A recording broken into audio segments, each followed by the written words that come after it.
Hopeful morning to everyone. In this video section, we are going to learn 6th standard English term 3 unit 1 prose. Who owns the water? part 2 section. Page number 75 to 77. Section 3 வந்து இப்போ நம்ம learn பண்ண போகிறோம். So read this section in pairs. A poor farmer tilled the land near the one small depression. His life was hard and the rains were often cruel. In summer month, he had to travel far to get water for his thirsty crops, and even then, his harvest was maigre. So ரொம்ப ஏழ்மையான ஒரு விவசாயி ஒருத்தவர் இருந்தார்.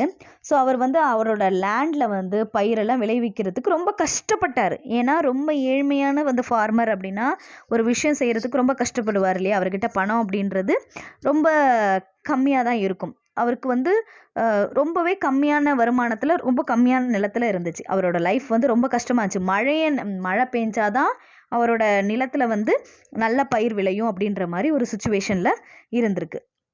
So summer month வந்தாலே ரொம்ப தூரம் போய் அவர் என்ன பண்ணுவார்னா அவரோட பயிர்களுக்கு தேர்ஸ்டி கிராப்ஸ் ரொம்ப பயிர் வந்து எப்படின்னா தேர்ஸ்டி மீன்ஸ் தாகமாக இருக்கிறதுல அதுக்கு தேவையான தண்ணி வந்து ரொம்ப தூரத்தில் போய் தான் என்ன பண்ணுவார் எடுத்துகிட்டு வருவார். ரொம்ப இந்த ஹார்வெஸ்ட் பண்ணுறதுக்கே ரொம்ப கஷ்டப்படுவார். அந்த நிலமையில வந்து அவர் இருந்திருக்காரு.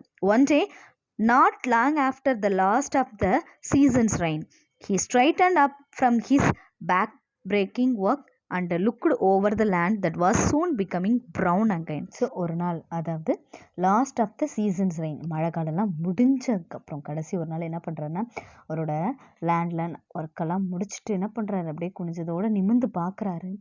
அவரோட இடம் ஃபுல்லாக எப்படி இருக்குது, ப்ரௌனாக ஆயிடுச்சு. ஏன்னா மழை முடிஞ்சிச்சு, இனிமே கொஞ்சம் வெயில் பனி அந்த மாதிரி வர சீசன் இல்லையா. ஸோ அப்போ என்ன ஆயிடுச்சுன்னா அவரோட இடம் லேண்ட் வந்து கொஞ்சம் ப்ரௌனாக அந்த க்ரீனிஷாக இருந்தால் தானே வந்து வயல் வந்து பசுமையாக இருக்குன்னு சொல்லுவோம். ப்ரௌனாக இருக்குது அப்படின்னா அதுக்கு தண்ணி இல்லாமல் கொஞ்சம் வறட்சியாக இருக்குன்னு அர்த்தம் இல்லையா. And on the horizon just beyond his pitiful plat, his eyes came to rest on a patch of green. Going closer to investigate, the farmer fell to the ground with gratitude at. So கொஞ்ச நாள் கழித்து பார்த்தா அவர் அந்த மாதிரி ப்ரௌனிஷாக இருந்த அவரோட land வந்து பார்த்தா இப்போ பார்க்கும்போது க்ரீனாக இருக்குது. அவர் வந்து கண்ணை நல்லா கசக்கி பார்த்துட்டு, என்ன நம்ம நிலத்தானே அது அப்படின்னு திடீர்னு ஒரு நாள் ப்ரௌனாக இருந்தது திடீர்னு க்ரீனான என்ன ரீசன் நமக்கு தெரியாமல் இருக்கு இல்லையா. ஸோ அவர் வந்து கிட்ட போய் நம்மளோட தானே இன்வெஸ்டிகேட் பண்ணுறாரு. ஸோ பார்த்ததுக்கப்புறம் ஆமாம் நம்மளோட கிரவுண்டு தான் இது. ஸோ நன்றி செலுத்துறாரு. கிராட்டிடியூட் மீன்ஸ் தேங்க்யூ, நன்றி செலுத்துறது. ஸோ இங்கே உள்ள கிளாஸரி பார்த்திங்கன்னா வேலோடு to lie and role in மட்னா உருண்டு பரல்றது, அது சேர்த்து சகதியில். மல்டிடியூட்னே லார்ஜ் நம்பர் ஆஃப் பீப்புள், நிறைய பீப்புள் அப்படின்றது மல்டிடியூட் சொல்லுவோம். ட்ராம்ப்ளிங்னா க்ரஷிங், அது வந்து கடிச்சு மில்றது, க்ரஷ் பண்ணுறது அது. நெக்ஸ்ட்டு டில்டட்னா ப்ரிப்பேர்டு த லேண்ட் ஃபார் கிராப்ஸ்க்காக அந்த உழுவுறதுன்னு சொல்லுவோம் இல்லையா அது. மேக்ரீனா ஸ்மால் குவான்டிட்டி, கொஞ்சமான அளவு தான், ரொம்ப ரொம்ப கம்மியான அளவு. கிராட்டிடியூட்னா thankful. At the sight of the verdant bowl, here was water to be had, and so close to his holding, forgetting all tiredness, he raced home and brought out his pickaxe and spade, and soon the buffalo's picnic spot was a perfectly decent little pond. So வந்து போய் search பண்ணி பார்க்குறாரு. பார்த்தா அந்த இடம் ஃபுல்லாக க்ரீனாகவும் நிறைய புல் வந்து முளைச்சி கிடக்குது அவரோட இடத்துல. ஸோ திரும்ப என்ன பண்ணுறாரு, அவரோட டயர்ட்னஸ் எல்லாமே போயிடுச்சு. ஏன்னா அவர் வந்து நல்ல ஒரு சீனை பார்த்துரு, க்ரீனரியை பார்த்துருக்குறாரு. ஸோ வீட்டுக்கு ஓடுறாரு. ஓடி போய் ஆக்ஸு அந்த ஸ்பேடு கோடாரு எல்லாத்தையும் எடுத்து மண் வெட்டி அதை எல்லாத்தையும் எடுத்துகிட்டு வராரு. ஏன் அப்படின்னா அந்த பஃபலோட பிக்னிக் ஸ்பாட்டாக இருந்துச்சு இல்லையா, அங்கே போய் சேர்த்து சகதியில் விளையாடிட்டு உருண்டு பிறண்டுட்டு இருந்துச்சு இல்லையா, அது என்ன ஆயிடுச்சுன்னா சின்ன குளம் போல் ஆயிடுச்சு. ஸோ அது கொஞ்சம் ஆழமாகவும் அகலமாகவும் இருந்ததுனால மழை பெஞ்சிச்சு இல்லையா, அந்த ஒரு 2 நாள் 3 நாள் விடாமல் மழை பெஞ்சிச்சு பாருங்கள், அது ஒரு சின்ன குளமாகவே மாறிடுச்சு. ஓகேவா. In this story, going to end with a moral. You ask me suspiciously, no little one, but there is something to learn from everything we see and hear. So hush while I come to end of the tale. So இதுதான் வந்து இந்த ஸ்டோரியோட மாறலாம், இதுதான் முடிஞ்சிச்சா அப்படின்னு நீங்கள் ஒரு டவுட்டாக கேட்கலாம். ஆனால் கிடையவே கிடையாது. இது வந்து எண்டிங்க்கு தான் வந்திருக்கு. பட் ஆனால் இந்த சீன்லேருந்து நம்ம எண்டிங்கை தெரிஞ்சுக்க நிறைய விஷயங்கள் இருக்குது. அதை நீங்கள் காது கொடுத்து கேட்கணும். ஓகேவா. So happy was the farmer that he told his wife, who summoned the village priest to bless their fortune. I do not need to tell you how soon news travels in a little village, and so it was quite a crowd that gathered by the side of the pond to see the priest furrow his brow and chant serious something that nobody ever understand. So அவர் சந்தோஷமாக வீட்டுக்கு போய் ஒரு wife கிட்ட சொல்கிறாரு, ஒரு wifi கூப்பிட்டு சொல்கிறார், நம்ம வில்லேஜில் இருக்க அந்த ப்ரீஸ்ட்னா பூசாரி அவர்கிட்ட போயிட்டு அந்த பரிகாரம்லாம் செய்யணும், அவரை வந்து சீக்கிரம் வந்து நமக்கு லக், ஃபார்ச்சூன் மீன்ஸ் லக், நமக்கு கிடைச்ச அந்த ஒரு அதிசயத்தை வந்து நல்லா யூஸ் பண்ணிக்கணும் இல்லையா, ஸோ அதுக்கு ஒரு பூஜை மாதிரி செய்யணும், அவர் கூட்டிகிட்டு வரணும் அப்படின்றத பற்றி பேசிகிட்டு இருக்காரு. ஸோ நான் அந்த நியூஸை சொல்லி கூட்டிகிட்டு வரணும்னு சொல்கிறாரு.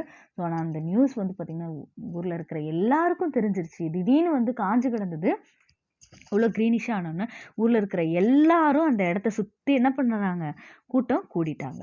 Just then the richest farmer in the village pushed his way to the front of the group. He was always upset when thinking took place that he was not invited to.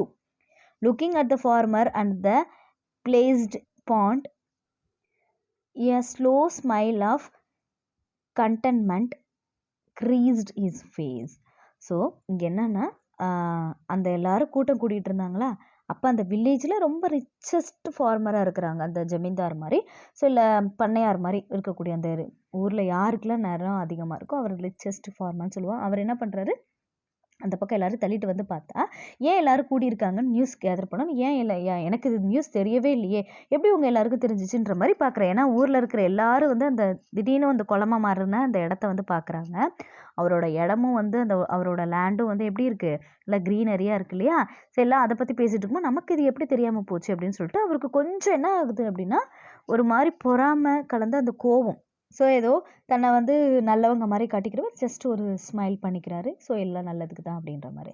I see you have come to bless my pond, he said to the priest. Your pond, stuttered the poor farmer. So அந்த priest கிட்ட போய் சொல்கிறாரு, என்னோட bond வந்து கடவுளோட இதால் நிறையா வந்து தண்ணி வந்துருச்சு அப்படின்னு. என்னது உங்கள் பாண்டா அப்படின்னு சொல்லி என்ன சொல்கிறாரு, திடீர்னு வந்து யார் கேட்குறது, அந்த புவர் ஃபார்மர் கேட்குறாரு. Why is smoothly oiled the rich one. அந்த ரிச் ஃபார்மர் சொல்ற, ஆமாம் என்னோட தான். யுவர் பேட்ச் ஷுவர்லி என் just there, this land is all mine, இந்த இடம் ஃபுல்லாக என்னோடது தான் அப்படின்னு சொல்கிறார். And saying this he crossed his arms and planted his feet four square on the ground. the நெஞ்சை நிமித்திட்டு கால் அந்த நிலத்து மேலே வச்சுட்டு அந்த கையை நீட்டி அந்த புவர் ஃபார்மர் கிட்ட சொல்கிறார், இந்த இடம் எல்லாம் என்னோடது தான் அப்படின்னு. as the rich farmer and the poor one looked at each other, the buffaloes, the dog, the boar, and yes, even the little bird stopped by to see.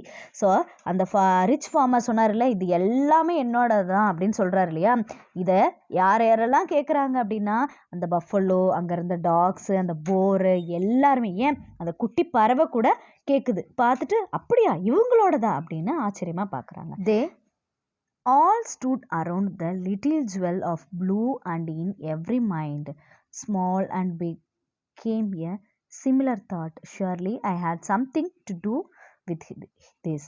And so I end with a question to you, my beloved friends.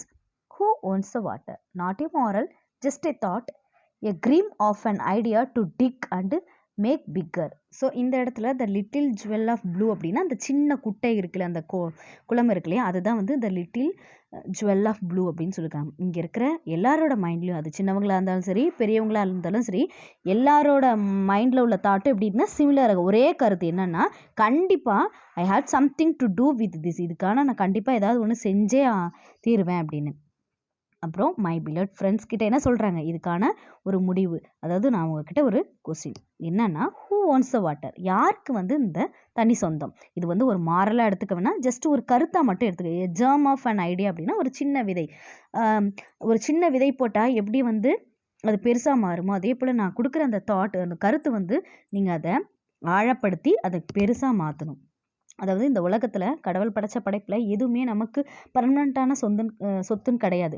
இப்போ நம்ம வீட்டிலேயே நம்ம தாத்தா பாட்டி கொடுத்தது நம்ம அம்மா அப்பா யூஸ் பண்ணுவாங்க, அம்மா அப்பாவுக்கு அப்புறம் நம்ம யூஸ் பண்ணுவோம், நமக்கு அப்புறம் நம்மளோட அடுத்த ஜென்ரேஷன் யூஸ் பண்ணுவாங்க. அதே போல் தான் ஒவ்வொன்றும் கொஞ்ச நாள் நம்ம இருக்கிற வரைக்கும் தான் அதை யூஸ் பண்ணுவோம். ஸோ எதுவுமே எந்த ஒரு பொருளுமே எல்லாருக்கும் சொந்தம் அப்படின்றது கிடையவே கிடையாது, எல்லாருமே யூஸ் பண்ணக்கூடியது தான்.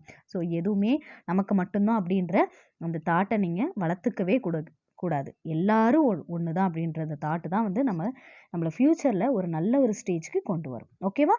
ஸோ இதுதான் வந்து இதோட தாட்டு. ஸோ இதில் வந்து பார்த்திங்கன்னா ஒரு 5 கொஸ்டின்ஸ் இருக்குது. இதில் உள்ள கிளாஸரி பார்த்தோன்னா வெர்டான்ட்னா க்ரீன் வித் கிராஸ், சஸ்பீஷியலினா டவுட்ஃபுல், அதாவது எந்த ஒரு டவுட்டும் இல்லாமல், சம்மான்ஸ்னா கால்டு கூப்பிடுறது, ஃபார்ச்சூன்னா லக்கு, கண்டென்மெண்ட் அப்படின்னா சாட்டிஸ்ஃபேக்ஷன் அதாவது ஒரு நிறைவு, ஸ்டட்டர்ட் அப்படின்னா ஸ்போக் வித் டிஃபிகல்ட்டி அதாவது டிஃப்ரெண்ட்டாக பேசிக்கிறது, ரொம்ப கடினமாக பேசுகிறது, ஃபோர் ஸ்கொயர்னா சாலிட்லி அதாவது நல்லா நெஞ்சை நிமித்திக்கிட்டு கையை நல்லா நீட்டிக்கிட்டு பேசுகிறது. ஓகேவா?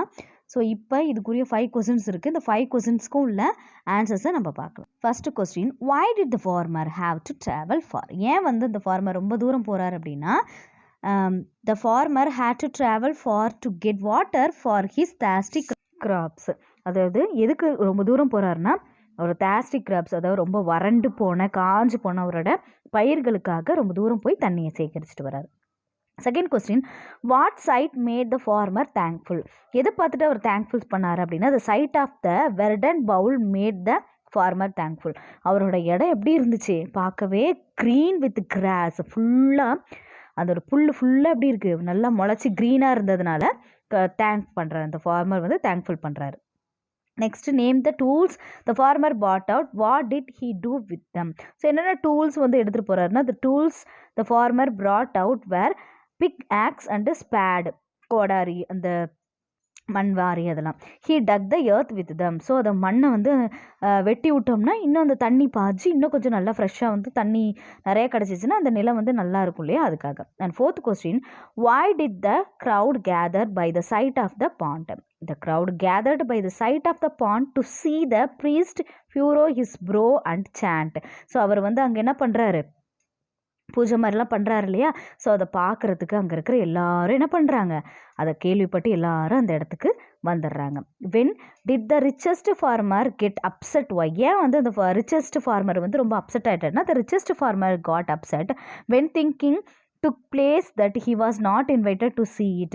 He came there to climb the pond his own. அதாவது யாருமே நம்மளை இன்வைட் பண்ணவே இல்லை, இங்கே ஊரே இங்கே கூடி இருக்குது, இந்த ப்ரீஸ்ட் வந்து இந்த இடத்துல பூஜைலாம் பண்ணுறாரு, ஆனால் நம்ம யாருமே இன்வைட் பண்ணவே இல்லை அப்படின்னு சொல்லிட்டு என்ன பண்ணுறாரு, இந்த இடம் இந்த பாண்ட் வந்து எனக்கு தான் சொந்தமானது அப்படின்னு சொல்லி சொல்கிறாரு. We move on to the next. Read and understand. Choose the correct answer and write it in the blank. The little bird bordered the hole with her dash, beak or claws. அந்த சின்ன bird வந்து அந்த ஹோலை என்ன பண்ணுச்சு அப்படின்னா peak பண்ணுச்சு, இல்லை கிளாவ்ஸால் அது பார்டர் பண்ணுச்சு, இன்னும் கொஞ்சம் ஆழம் அகலப்படுத்துச்சு அப்படின்னு பார்த்தீங்கன்னா, அதோட பீக்னா அதோட மூக்கு, கிளாவ்ஸ் அப்படின்றது அதோட கால், விரலிடை, அந்த ஜவு சொல்லுவோம் இல்லையா, நமக்கு ஃபீட் எப்படியோ அதே போல் அதோட claws. Okay, next, the wild boar settled down scraping the hole into a dash to have a good sleep. The little boar, அந்த காட்டு பன்றி என்ன பண்ணுச்சுன்னா அந்த இடத்த இன்னும் ஹாலோ பண்ணுச்சு, இன்னும் கொஞ்சம் அது படுத்து தூங்குற மாதிரி ஹாலோ பண்ணுச்சு. ஓகேவா? Third one, the poor farmer's crop was dash. எப்படி இருந்துச்சுன்னா மேக்ரி ஆர் சர்ப்ளஸ். ஸோ மேக்ரி ஆச்சு, ரொம்ப கம்மியாக, ரொம்ப எப்படி இருந்துச்சு, ஒன்றுமே இல்லாமல் அந்த லேண்ட் எப்படி இருந்துச்சுன்னா ரொம்ப வறட்சியாக இருந்துச்சு, ரொம்ப பார்க்கவே கடுமையாக இருந்துச்சு. Next, tick the correct answer. Okay, the boss slept until the fading sun told him it was time to get up. What does the phrase until the fading sun means? So the fading sun na enna until evening, evening time. Okay va? Next, the farmer was thankful at the sight of the verdant bowl because it was a pond of water. Verdant bowl na the pond தண்ணியை தான் சொல்லியிருக்காங்க. It was a pond of water. And third one, they all stood around the little jewel of blue means little jewel of blue na they stood around the pond. அந்த பாண்டை சுற்றி இருக்கிறது. ஓகேவா? அந்த the dry earth soaked up the moisture as a hungry puppy laps up milk. It means as a hungry puppy laps up milk அப்படின்னா அந்த பசியோடு இருக்கிற puppy வந்து எப்படி வந்து இந்த பாலை வந்து அப்படியே ஃபுல்லாக குடிச்சு முடிக்குமோ, அதுக்கு என்ன மீனிங்னா the dry earth absorbed the water very quickly. தண்ணி அந்த இடம் வந்து ரொம்ப வறண்டு போயிருந்துச்சுன்னா மழை பெய்யறது என்ன பண்ணும், அந்த எர்த் அப்சர்வ் பண்ணிக்குள்ளேயே அந்த இடம் வரும். ஓகேவா? Next, answer the following question. இங்கே 3 கொஸ்டின்ஸ் கொடுத்துருக்காங்க, இந்த 3 கொஸ்டின்ஸ்க்கு ஆன்சர் பார்க்கலாம். First question, pick out the line which tells you about season in section 2. Which seasons are mentioned? Section 2லேருந்து நமக்கு question. The line, it rained without stopping for 3 days and 3 nights, and the dry earth soaked up the moisture as the hungry puppy laps of milk. Tells about the season. இங்கே இந்த season அப்படின்றத எந்த line வந்து mention பண்ணுது அப்படின்னா இது. So summer and the rainy seasons R mentioned here. அதாவது rainy முடிஞ்சு சம்மர் ஸ்டார்ட் ஆகுது. Okay, what happen to the whole in the ground after the rain? So answer, the hole in the ground collected the water that fell and the grass grew into a brighter green around its hedges. மழை பெஞ்ச உடனே அடுத்த நாள் என்ன ஆயிடுச்சு, அந்த பூமி ஃபுல்லாக இருக்கிற தண்ணி எல்லாத்தையும் அப்சர்வ் பண்ணதுக்கப்புறம் அந்த காஞ்சு போன அந்த கிராஸஸ்லாம் என்ன ஆயிடுது, பார்க்கவே ஃப்ரெஷ்ஷாக திரும்ப எனர்ஜெட்டிக்காக புதுசாக வளர்ந்துருச்சு. ஸோ எல்லா எட்ஜும் அந்த மொனை ஃபுல்லாக என்ன ஆயிடுது, ஃபுல்லாக க்ரீனிஷாக இருக்குது. நடுவில் அந்த தண்ணி மட்டும் இருக்குது, அதை சுற்றி இருக்கிற எட்ஜஸ்லாம் எப்படி இருக்குது, க்ரீனிஷாக இருக்குது. And third one, identify the sentence and a phrase which tells us that the story took place in summer. In summer months, he had to travel far to get water for his thirsty crops. This sentence tells us that the story took place in summer. The phrase is thirsty crabs. So இங்கே summer அப்படின்றது எது சொல்லுது, எது sentence சொல்லுது அப்படின்னு பார்த்தீங்கன்னா, அந்த thirsty crabs, அது அந்த ஃபார்மை என்ன பண்ணுறது, ரொம்ப தூரம் ட்ராவல் பண்ணி தண்ணி எடுத்துகிட்டு வருவார் அப்படின்னு இருக்கு இல்லையா, thirsty crabsக்கு அந்த லைன் சம்மர் சீசன் அப்படின்றத நமக்கு மென்ஷன் பண்ணுது. இதில் உள்ள ஃப்ரேஸ் வந்து பார்த்திங்கன்னா thirsty crabs, அதாவது தாகமாக இருக்கிற கிராப்ஸ்னு கிடையாது. thirsty மீன்ஸ் அப்படியே ரொம்ப வறட்சியாக இருக்கிறது அப்படின்றது மீனிங். ஓகேவா? Okay student, hope you all are understood. Thank you all and be safe. We will meet in the next class.